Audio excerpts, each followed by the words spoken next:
All right, welcome back to another episode. Gonna try the voiceover thing, so let's see how it goes, shall we? All right, so this time we're doing a 57 Cadillac that a guy contacted me on Instagram. It's a car he's in the middle of restoring, so it's got a little bit of patina in some spots, which we'll go over later on the video. All right, so since I can't draw, what I'll do is I'll start off with a block of wood, and then I'll take a template that I'll trace and cut off on my bandsaw. From there, after the original shape, I'll cut off the sides, and that will make my front, rear fenders, doors. It's all one piece, you can see. And then I'll go through sanding those on to where they're kind of both even, and then I'll glue those in place, and then draw where the windows should be and start to carve them out. Alright, so I used a couple different bits to carve out the windows. I used almost like a router bit to do the side windows, just kind of make them indent a little bit, and then I just used a different bit and just carved in the outside of the windshield and the rear window. I just find that this process just kind of works best for me. Alright, so the front bumper was done in a couple sections. I did the top part first, glued that in place. Took some skewer sticks and made those two top little cones. Then I went ahead and then did the bottom part. Got that done, glued 4 little sticks for those little marker lights on the bottom, carved in a little section for the front license plate, and then once that was done, the headlights are like a small dowel rod that I drilled holes in and then glued those in as well. Alright, next was the side trim pieces, and pretty much every time I do side trim, I just use different diameter skewer sticks. I used some thicker ones there for the quarter panel, and which made those 2 little taillights, and then a little smaller kind of toothpick size, I guess you'd say, for the front fender that goes into the door there, and then I just fill in the gaps with wood filler. And next I move on to the wheels, which I make on my little mini lathe that I bought on Amazon, and I tried to recreate the hubcap styles that were on the original. And then from there I go on to the suspension, so I use like a router bit and carve out each wheel well, and then make an axle and try to set the proper stance for the car. In this case it was a little bit lower, so as a little bit of digging, but I tried to get everything nice and even and get the tires all nice and even, and it's a long process. I go through a lot of tires, but it came out all right. Each wheel well had like this little kind of trim over it, and I wanted to recreate that kind of little lip, that little texture.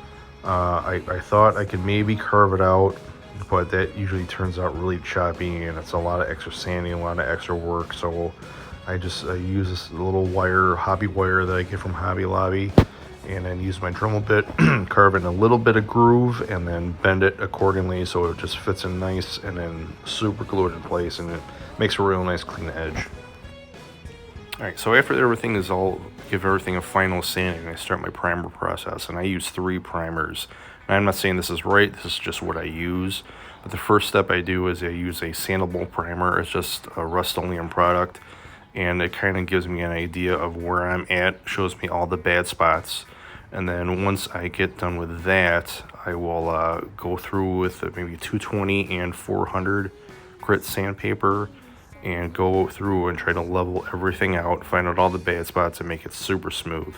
And then after the sandable primer, I'll follow up with a filler primer and then a primer sealer, and by that time it's looking pretty good and ready for me. Alright, so there's a few techniques you could do to get your rust to show through. After my white base coat, I took the spots that I wanted the rust to go through, and then before that, actually what I do is I apply a little chipping compound. Somebody has used hairspray, but basically what you do is you apply that compound, chipping compound or hairspray, let it dry, and then paint the areas that you want rusted, and then just go over with a damp Q-tip, and then whatever it is will show through, kind of like what you see here on the trunk. There wasn't much really to show through. There's just underneath the doors and the trunk lid and the rear window. Next was to finish up painting all the trim pieces on the sides and around the windows, and then the front grille, which I did with a very thin-tipped chrome marker. One thing I like to say is that after I get the top coat done, I apply 1 or 2 coats of clear. That way, as I do all the paint on the moldings and around the windows and everything like that I'm not going to get fingerprints and ruin that top coat and having to repaint that. And anything that does maybe spill on it, I can just kind of wipe off and just re-clear it later. Then I finish up with the wheels, and in this case was just some brush work to get those hubcaps done and the white walls. And for the spoke part, I just use a very thin tipped black paint pen. And that's the rear deck lid where I did that little rust spot.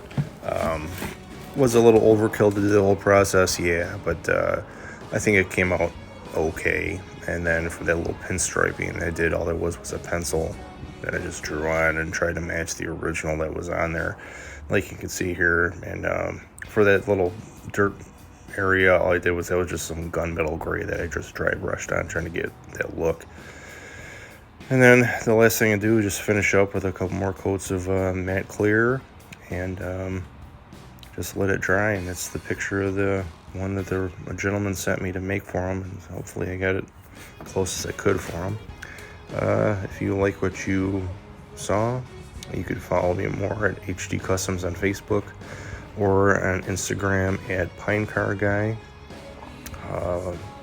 Hit that little thumbs up thing. I know that's what everybody tells you to do, but just hit that little thumbs up thing if you like what you see, and leave a comment if you like. I'll try to respond to all of them as I can.